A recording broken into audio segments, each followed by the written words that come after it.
I'm Elysabeth Alfano, host of the Plant-Based Business Hour and founder of Plant Powered Consulting.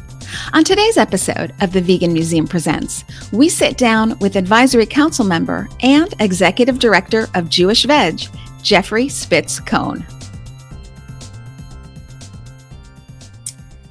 About 20 years ago, a rabbi said to me, "You know, eating meat is not the preferred way to go in Judaism." I had never heard this before.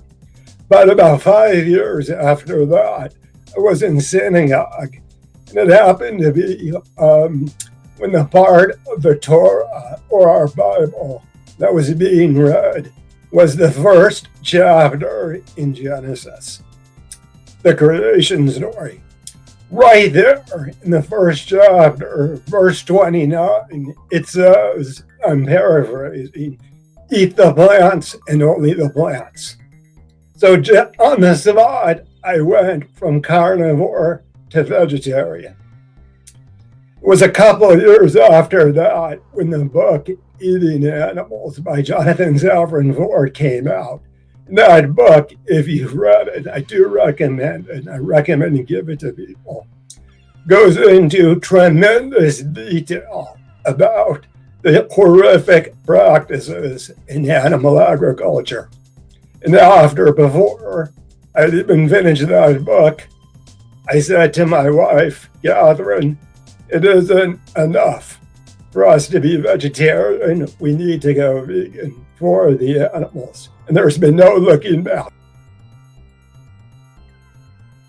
As a Jew, it means I'm living up to the highest ideals of our religion. Because it isn't just Genesis 1:29. You find that we're supposed to be eating plants, not meat, in verses throughout the Torah. The second thing is whether you're Jewish, Christian, atheist, or anything else. Once you go vegan, it's very typical to feel a solidarity with all life on our planet. And it's an incredible feeling. We recognize that the people, the animals, we're all in this together. None of us really have a clue what this is about, but we're in solidarity with each other. It's a beautiful feeling to look an animal, any animal, in the eye, and know that you mean no harm to them, and you're on their side.